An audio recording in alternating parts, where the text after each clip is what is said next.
à nous. Donc, et la souveraineté commence par ça. Parce qu'aujourd'hui, même si les bases militaires sont en train de partir dans beaucoup de pays, hein, au Mali, ils sont partis, au Burkina, ils sont partis, au Niger, ils sont en train de partir en ce moment. Bientôt, le Tchad va suivre, au Centrafrique, ils sont partis, mais le CFA est toujours là. Et la France respire toujours bien. Or, Giorgia Meloni, celle qui est là, Premier ministre en Italie, qu'est-ce qu'elle dit? Elle dit que si on retire le franc CFA, si les pays africains sortent du franc CFA, la France va quitter la place de 7e ou 10e puissance mondiale pour se rendre, pour devenir la 17e, 15e, la 25e puissance du monde. Après même le Nigeria. Le franc CFA que vous voyez là. Donc c'est un pilier important pour la France. Chaque année, la France reçoit de nos pays 500 milliards de dollars. Les chiffres ne sont pas de moi, ce sont des chiffres qui viennent sont donnés par les Allemands, les Italiens et les Américains l'affirment. Donc, vous voyez, notre combat aujourd'hui, primordial, ça devrait être sortir du franc CFA. Mais la France elle-même s'est débarrassée de la monnaie allemande. Parce que le système, le mécanisme du franc CFA a été créé par Hitler. C'est d'ailleurs pour ça qu'on dit que le franc CFA, c'est une monnaie nazie. On ne peut pas garder ce que Hitler a créé. C'est bien de lutter contre les bases militaires françaises, de se débarrasser de ces bases militaires, de ces soldats mercenaires, mes excuses, mais c'est mieux de se débarrasser du franc CFA d'abord, ou au même moment, si nous voulons vraiment avoir notre souveraineté. Et si nous voulons empêcher la France de s'ingérer encore dans nos affaires, d'avoir une force, une puissance dans nos affaires. C'est à travers le franc CFA que la France contrôlait les coups d'État en Afrique. Elle avait le franc CFA, elle avait le contrôle des gardes présidentielles. Et ce qui lui permettait de faire des coups d'État à n'importe quel moment. Et à l'époque, un coup d'État en Afrique sans la France avait de fortes chances d'échouer. Nous avons contourné ça, c'est vrai, le Mali l'a prouvé, le Burkina, le Niger. Mais la force de la France reste toujours là. Chaque pays francophone donne à la France, chaque année, entre 33 et 35 milliards de dollars. Je dis bien milliards de dollars. Ça fait plusieurs milliers de milliards de francs CFA. Oui. Donc, à partir de ce moment, il y a quelque chose à faire. Il faut combattre cette monnaie à tout prix, coûte que coûte. Les bases militaires, elles doivent partir, c'est vrai, mais le franc CFA a plus d'impact. C'est le franc CFA qui détruit toutes nos économies. Pour lutter contre le terrorisme, nous avons besoin de sortir du franc CFA pour priver au terrorisme l'argent, notre argent, le CFA. Parce que celui qui leur donne le CFA, c'est celui qui fabrique ça. Ce n'est pas nos banques, non. C'est celui qui fabrique ça. Attendez, un Libyen, un Libanais ou un Syrien, un Arabe quelconque, qui vient de, je ne sais pas, du Yémen, d'Arabie Saoudite, de Qatar et autres, il vient en Afrique, francophone, comment il va vivre s'il n'a pas le franc CFA? Mais où est-ce qu'il trouve ce franc CFA? Ce n'est pas au Maroc qu'il n'utilise pas ça. C'est pas en Algérie, ils n'utilisent pas ça. Ça ne peut être qu'en Bon, France. allez, je m'arrête là. Bonjour à tous aujourd'hui. Donc, nous sommes le mercredi 11 octobre 2023. Je fais cette vidéo pour revenir sur la discussion très importante portant sur, d'une part, le franc CFA et d'autre part, les bases militaires françaises. Donc là, c'est une coïncidence. Comme je regarde régulièrement ces vidéos, c'est le frère docteur Ruffin, qui est docteur en sciences politiques. Voilà, et il vit aux États-Unis. Donc, vous avez vu, j'ai montré hier une autre vidéo qu'il avait présentée, un extrait en tout cas, et puis là, j'étais d'accord avec lui. En revanche, là, je ne suis pas d'accord dans comment dire, la manière dont il voit les choses.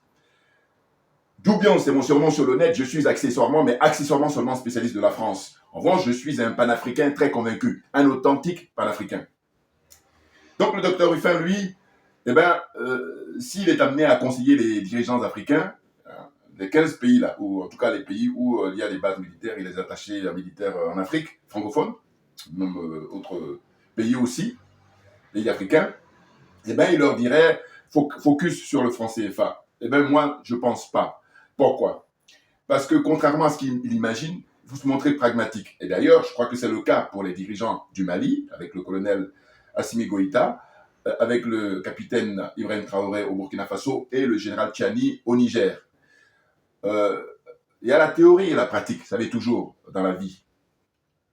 De manière pratique, c'est beaucoup plus facile de faire partir les bases militaires.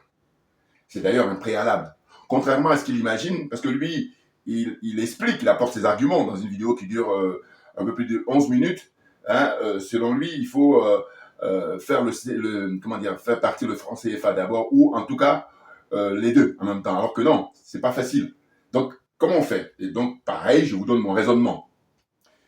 Moi, je garde le souvenir toujours, quand j'étais à l'école primaire pour passer le certificat d'études primaires, ensuite arriver au collège pour le brevet, et ensuite au lycée pour passer le baccalauréat, et ensuite aller faire des études supérieures. Bon, eh bien, figurez-vous que déjà à l'école primaire, pour le certificat d'études primaires, ou même quand on faisait l'exercice, en tout cas on apprenait, on s'exerçait pour passer l'examen, nos formateurs, les instituteurs là en l'occurrence, nous disaient, il faut toujours commencer par le plus facile. Quand tu as, par exemple, je sais pas, un devoir de mathématiques, un devoir de français, ou ainsi de suite. Comprenez ce que je veux dire? Hein? Parce que dans les différentes questions qui sont posées, il y a d'autres qui sont plus faciles et d'autres qui sont plus difficiles. Donc, il faut commencer toujours par le plus facile. C'est très important, chers frères et sœurs, de suivre ces raisonnements. Vous allez comprendre l'histoire, finalement, de pouvoir s'en débarrasser, d'une part du CFA et d'autre part des bases militaires ou vice-versa. Mais en tous les cas, moi, quand je parle de pragmatisme, je dis, mais écoutez, regardez, la preuve, le franc CFA est mis en place quand? A été mis en place le 26 décembre 1945.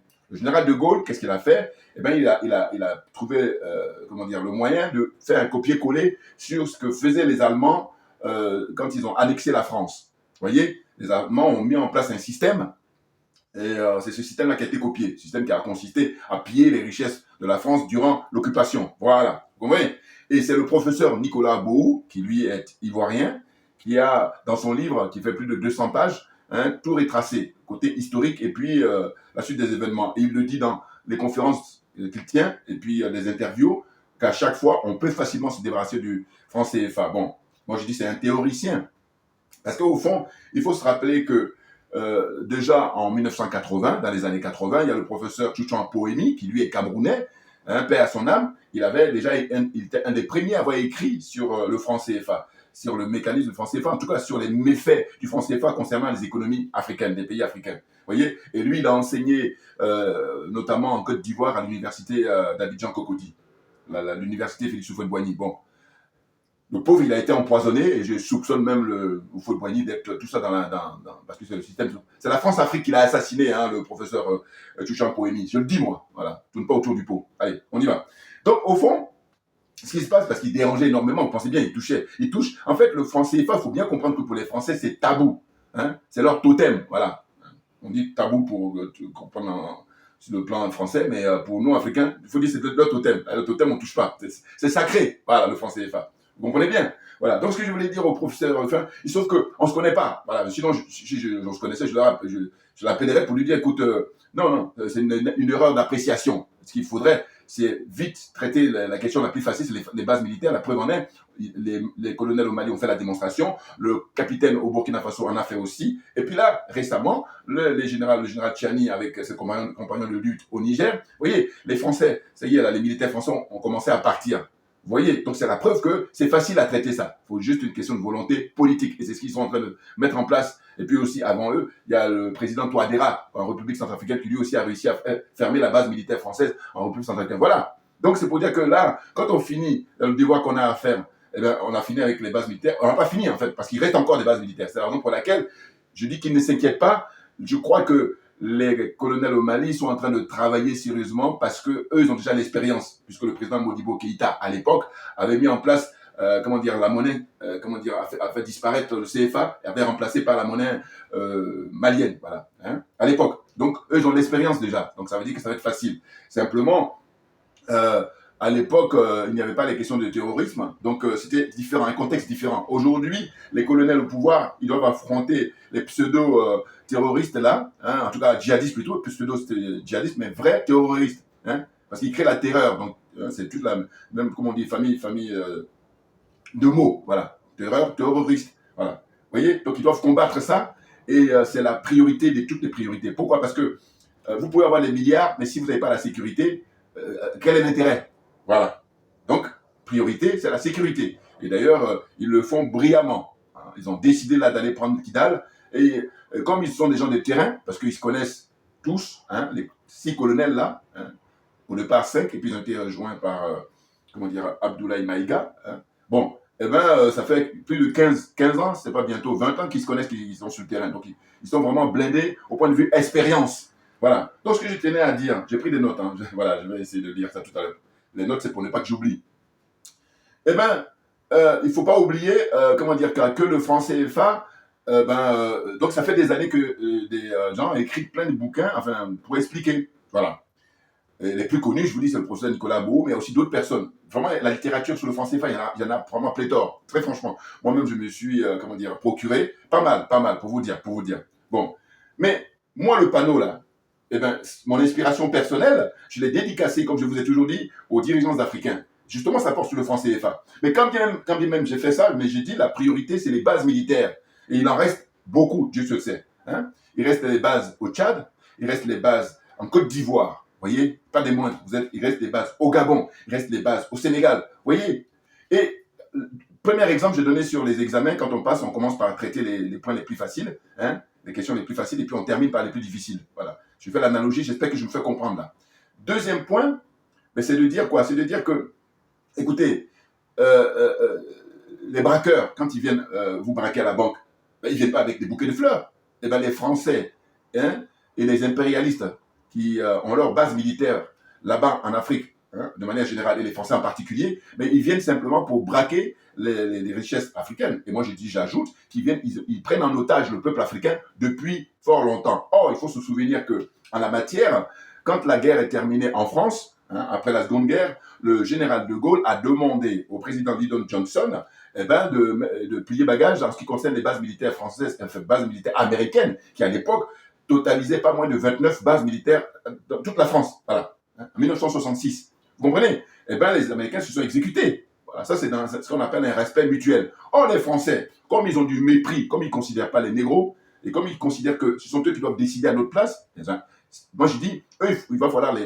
aller en psychiatrie, voilà, parce qu'ils font de malin, mais ils ont besoin d'être soignés. Mais bien entendu, quand je dis ça, je dis, quand je leur veux être des êtres humains, mais sinon, si ce ne sont pas des êtres humains, ils peuvent rester dans leur trou, c'est leur problème, mais on n'a plus rien à voir définitivement. Voilà. Puis j'en reviens aussi pour préciser quoi? Pour dire que la rupture avec la France s'impose compte tenu du fait qu'il y a beaucoup d'Africains qui sont morts à cause de cette monnaie-là, très clairement. Hein? Donc on va faire l'audit, on va faire les expertises pour savoir depuis sa création jusqu'à maintenant. Moi, si on me demande mon avis, c'est-à-dire que si les dirigeants du Mali demandent mon avis, si le capitaine au Burkina Faso demande mon avis, ou si le général Tchiani demande mon avis, je dis écoutez, la rupture avec la France, ça va être un minimum de 75 ans. Minimum, on peut aller plus. C'est-à-dire qu'il ne faut pas descendre en dessous de 75 ans. Pourquoi? Mais parce que, justement, le franc CFA, nous dit-on, les spécialistes, que ça a été signé sur une durée de 75 ans. Voilà. Sachant que là, maintenant, si j'ajoute mon côté personnel, c'est ce que j'appelle la touche personnelle, c'est de dire, on va faire proportionnellement. C'est-à-dire que on voit bien que beaucoup de pays ont du mal à pouvoir supprimer cette monnaie-là, à la remplacer, en tout cas pour utiliser eux-mêmes leur propre monnaie, pour montrer la souveraineté qui leur est nécessaire. Eh bien, si par exemple là, le Mali sort en 2024, eh bien, on calcule de 1945, 26 décembre 1945, jusqu'à, par exemple, janvier 2024, eh bien, combien d'années ça fait, par exemple, vous voyez, c'est-à-dire 78, 79 ans. Eh bien ça, je préconise que ça soit la rupture avec la France pendant cette année-là, pendant ces années-là, 79 ans. Voilà. Le titre d'exemple. Ceux qui vont sortir en 2025, ainsi de suite. Comprenez ce que je veux dire? C'est nécessaire pour, comment dire, la mémoire de tous les Africains qui sont morts à cause de cette monnaie maudite. Le professeur Nicolas Agbo dit c'est une monnaie nazie, qui est vrai, c'est tellement vrai. Et moi j'ajoute, c'est une monnaie maudite, très clairement. Vous comprenez? Donc, toujours pour des exemples à donner. Mais prenez l'exemple du président Laurent Gbagbo, quand il a été renversé en 2011. Eh ben, qu'est-ce qui a fait qu'il a été, a été attrapé là-bas dans son bunker, il a été se cacher là-bas dans sa cave ou je ne sais quoi encore. Bon. Eh ben, ce sont les militaires français, très clairement, puis aidés par l'ONU, mais ce sont les militaires. C'est pas le franc CFA qui, lui, est important, certes, mais de manière pragmatique, eh ben, ce sont les militaires. Voilà. Donc, moi, ça me paraît tellement simple. Mais je crois que le frère, il a même expliqué que quand il a présenté sa thèse, je crois que c'était en 1998 ou 1997, eh bien, ça portait aussi là-dessus, parce qu'il est docteur en sciences politiques. Mais là, c'est une erreur d'appréciation, selon moi. Et puis maintenant, il vous appartient, ces arguments, vous les prenez, vous prenez les miens, et maintenant, dans les commentaires, vous dites, voilà, qui c'est qui vise dans le mille? Dans le mille. Bouillard, on est très bon. Dieu succès, Dieu succès. Voilà. Donc, c'est d'expliquer qu'au final, franchement, la question des bases militaires, il faut se dépêcher parce que on a des illustrations. Ben oui. Et c'est très dangereux. Et puis c'est même ça qui conforte les gens comme Alassane Ouattara. Souvenez-vous, monsieur Alassane Ouattara, qu'est-ce qu'il trouve comme moyen? Parce que lui, c'est l'héritier direct d'un certain Houphouët-Boigny, ensuite Omar Bongo, ensuite Blaise Compaoré, et maintenant c'est lui.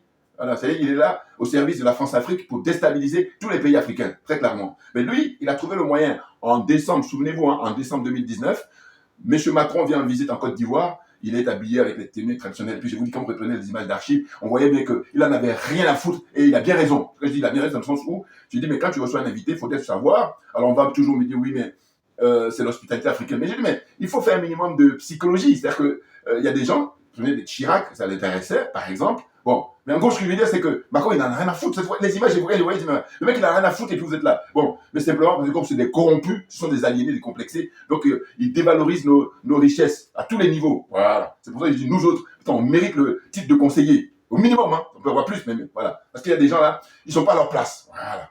Ils ne sont pas à leur place. Sinon, on n'en serait pas là. Sinon, on n'en serait pas là. Vous prenez les différents ministres des Affaires étrangères, ministres je ne sais quoi encore. Voilà. Je rappelais que j'ai écouté le ministre, de Bénin, là, des Affaires étrangères, mais putain, je me dis, mais putain, va faire autre chose. Là. Enfin, tu as tes diplômes, je suis d'accord, mais par contre, va faire là-bas. Je ne vais pas faire sur la politique ici. Voilà.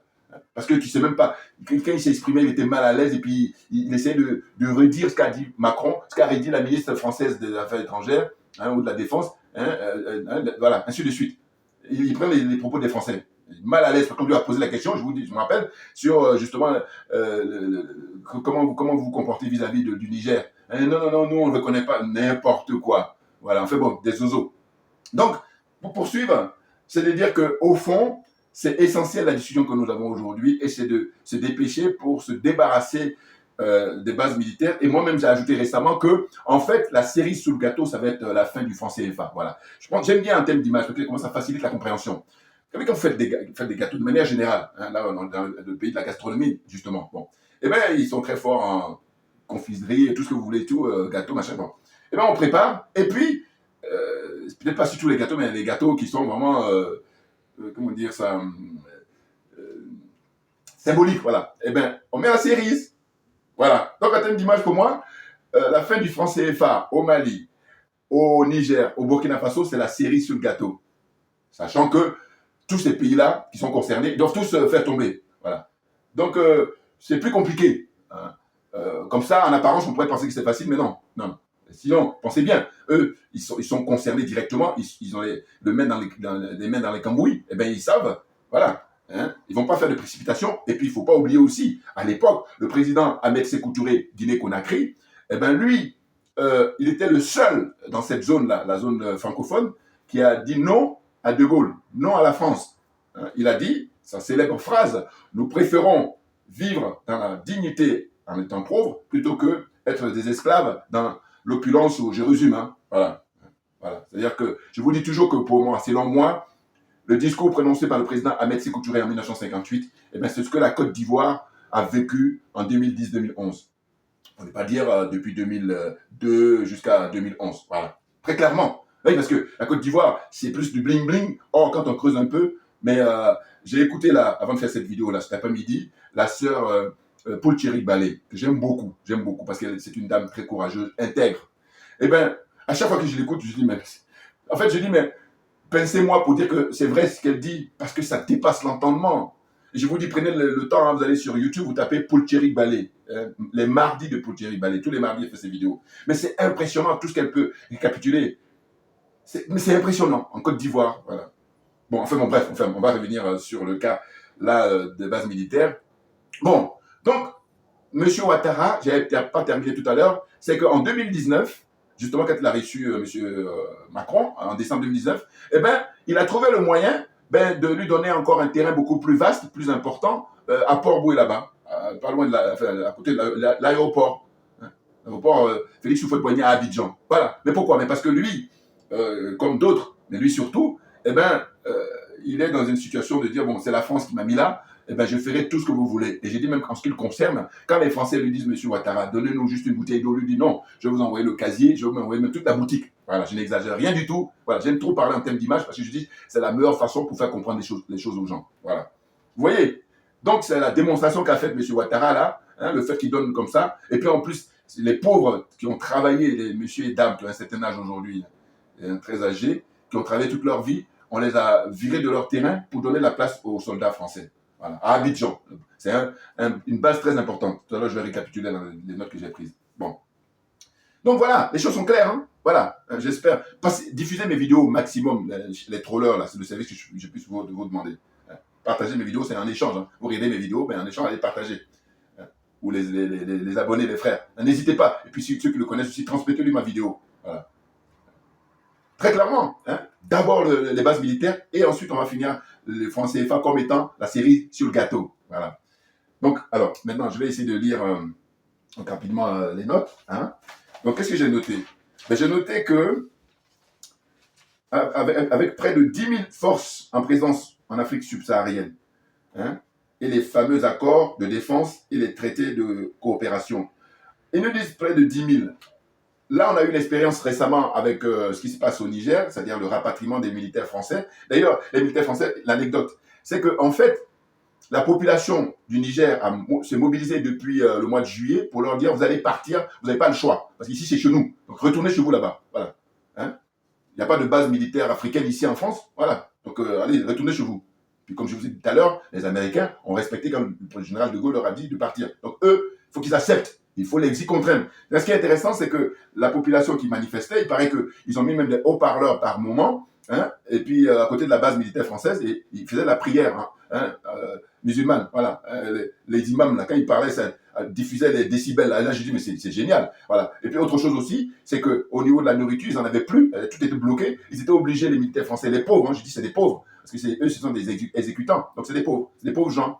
Ils finissaient par manger la nourriture de leurs chiens. Les chiens, là, ils ont des chiens, vous voyez, les chiens renifleurs, voilà, qui sont là pour travailler, qui font travailler dans des circonstances particulières. Voilà, vous voyez, donc c'est très intéressant. Donc maintenant, là, ils sont résolus à quitter le Niger. Mais ce qui s'est passé, c'est que finalement, on entend dire que c'est 1500, alors que c'est pas vrai. C'est beaucoup plus que ça. Vous vous rendez compte? On est en 2023. Mais ça veut dire quoi? Ça veut dire que quand je dis que ces gens-là, ils ont érigé le mensonge en religion, c'est vérifié tout le temps. Oui, parce qu'ils passent leur temps à mentir. J'ai menti, je mens et je mentirai.